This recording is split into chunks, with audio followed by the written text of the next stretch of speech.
Welcome to our another installment of our 25 Stories of Hope for 25 years. It's been a great journey, and we've had a lot of great people involved with us.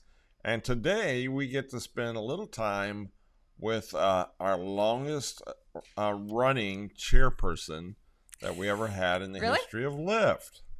And other than the little times that I jumped in there. That's true. But we get to have a great friend of Lyft. Her name is Shannon Griffith. Hi, Shannon. Welcome. Hey, Shannon. Hi. So good to be here. It's good to see you. Can you believe we're turning 25? I can't, especially since Renette's only 36. That's right. I know. Thank you So. for that. Nobody ever says that That's about... because she is 36 as well. Nobody So- ever says right. that about me. Sorry, Jim.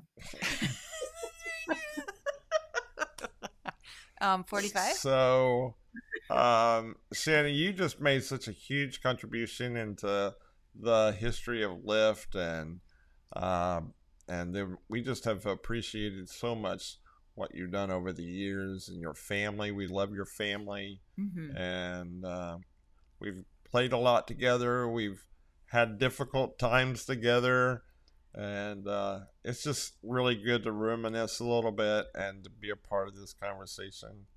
I was And- thinking about playing, and I was remembering my birthday when we were laying on the driveway laughing so hard with little sparklers in our hand. That's just a random thing that popped in my mind. Shannon likes to play. She does. So- I do. You have to work hard and play hard. That's right. Work and play hard. That's true. And so, Shannon, can just give us a little idea of what it was like when that what brought you to Lyft, and give us a little Sure. insight on that. So I'll try and keep this short, but what brought me originally to Lyft was I walked in a gym at a church that had an Operation Christmas Child poster, and I walked into this fabulous event called Give Back. I didn't know who was putting it on. I was familiar with Operation Christmas Child, and somehow in all of that, I got hooked up. I don't even remember how, but I got hooked up with you all, and so I started out as a volunteer and really latching on to that Give Back program. And for Operation Christmas Child, it brought together two really fundamental loves of mine, which is, serving Jesus and Operation Christmas Child and those that are less fortunate, and supporting, those with disabilities. And it brought those two together in such a great way that, and then it brought me closer to you all, and learning more about Lyft and the other things that Lyft did. And of course, as you said, I became the chair, but that didn't happen immediately. It was over time and really growing that love of your mission and everything that you do for that community. I remember the day you walked in to that gymnasium, and I think your son was like in a sporting thing going on. We were doing upward basketball or soccer or something. I can't Soccer, remember I which. think, Yeah. I remember walking into the gym, but I don't remember which sport we were doing. I think I remember her saying later on that she walked in and she thought, I could run this better. I really think that's what it... I did not say that. Not out loud. Shannon is a very determined, strong leader. So it was great to bring her in. And That's funny. So, it's just so cool how God kind of knitted that all together. Happened to bring you onto the property at that time, and then our friendship that just began to develop out of that, and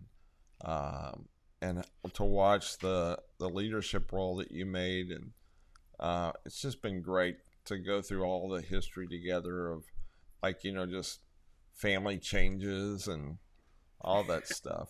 And I think maybe there's some people that are watching this that might not know what Give Back was.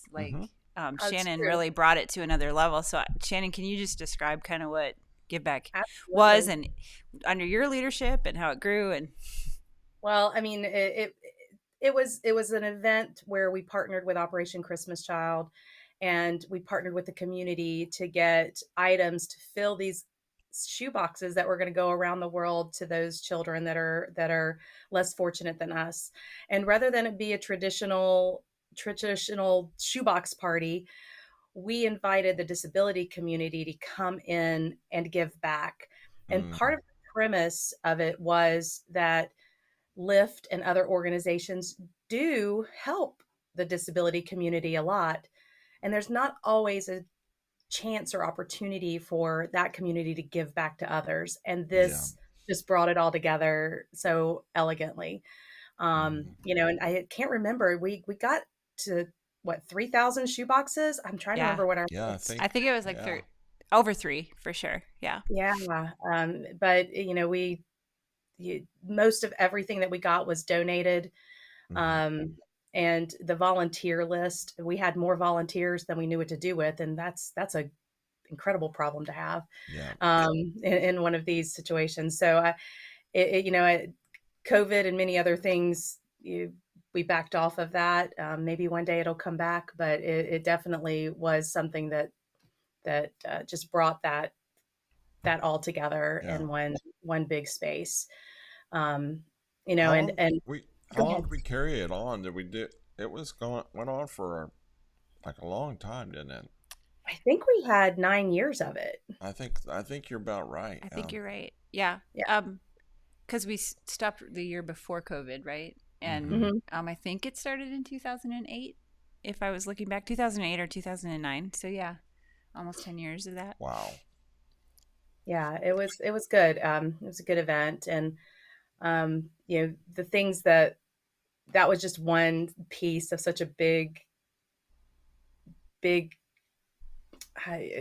You all just feel such a need, and that was just another niche Yep. that people don't necessarily think about, that these people want to give back to. Yeah. Um, That's pretty and cool. It's always been one of my most treasured things that we've done over the years. I just love the whole picture of people with disabilities who are always kind of viewed as recipients, Hmm. and they were empowered to be contributors, and that's always been a big thing for me. And I look at that event and have a lot of warm feelings about that. and Hmm. and we had lots of moments when we laughed at the event, and lots of moments that we cried at the events. What's one of oh, your favorite memories?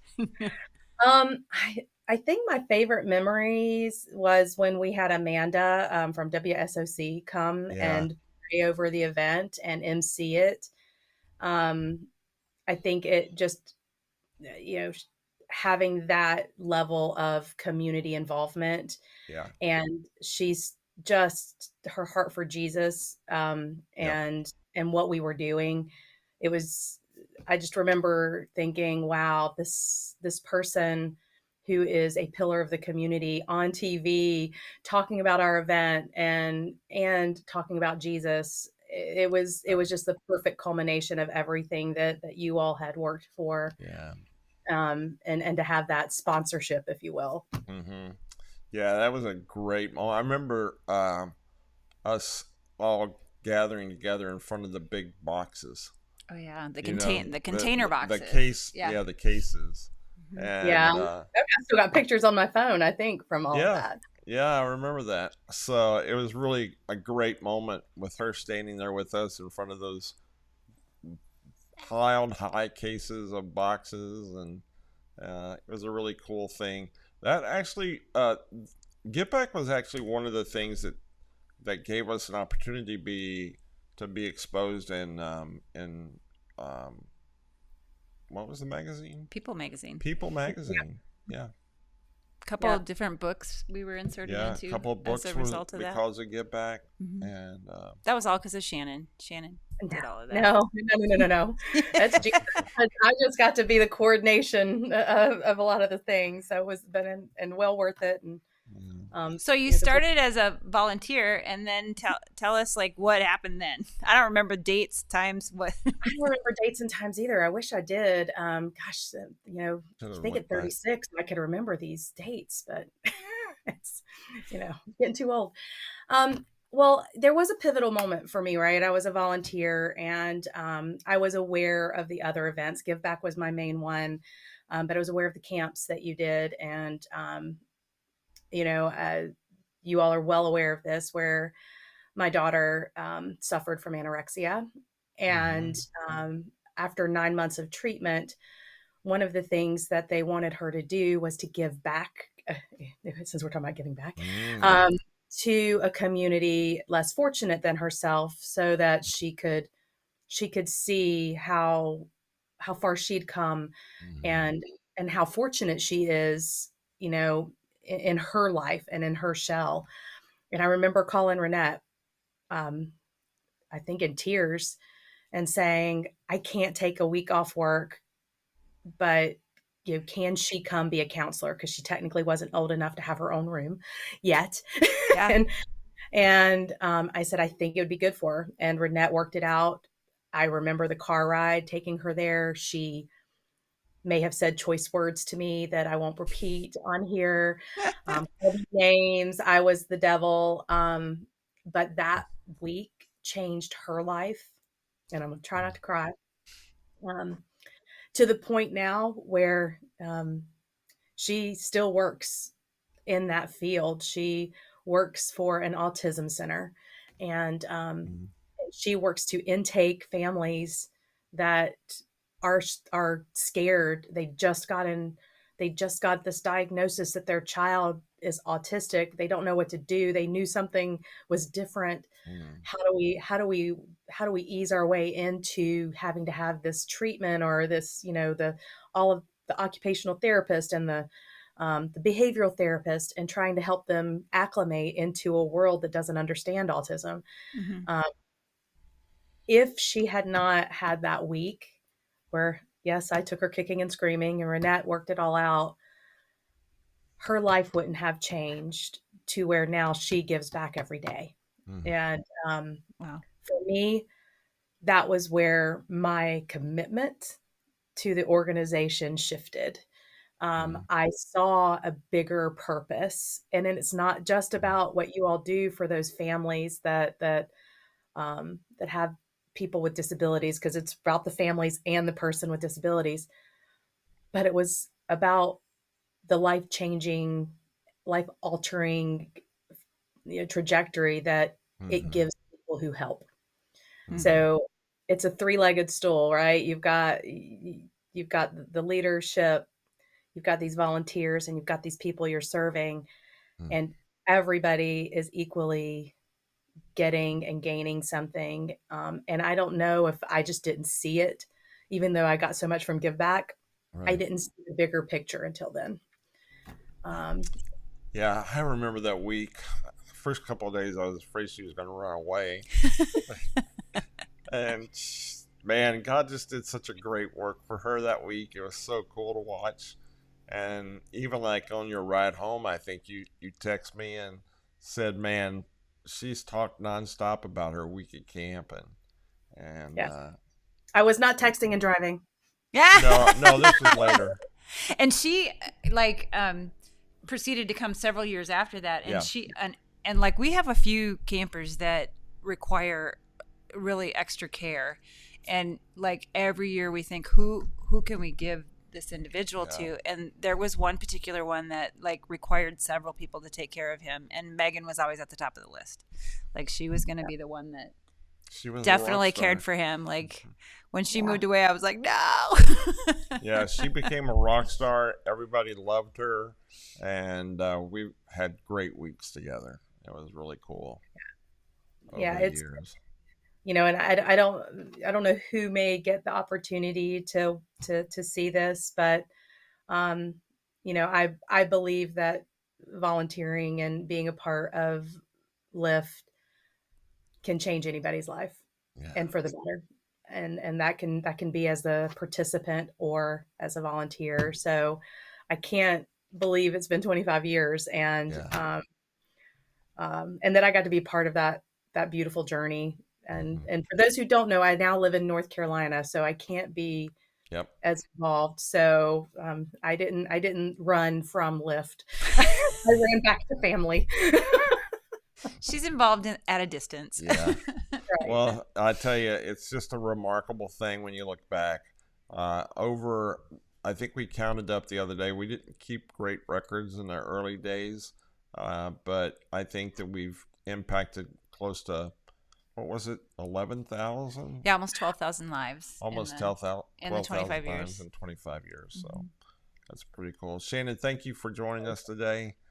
We just are so grateful for the contribution you made to Lyft, and we just love your family. You're like family to us. So. We miss you. I know. Happy 25th, Lyft! Yay! Yay! Thank you.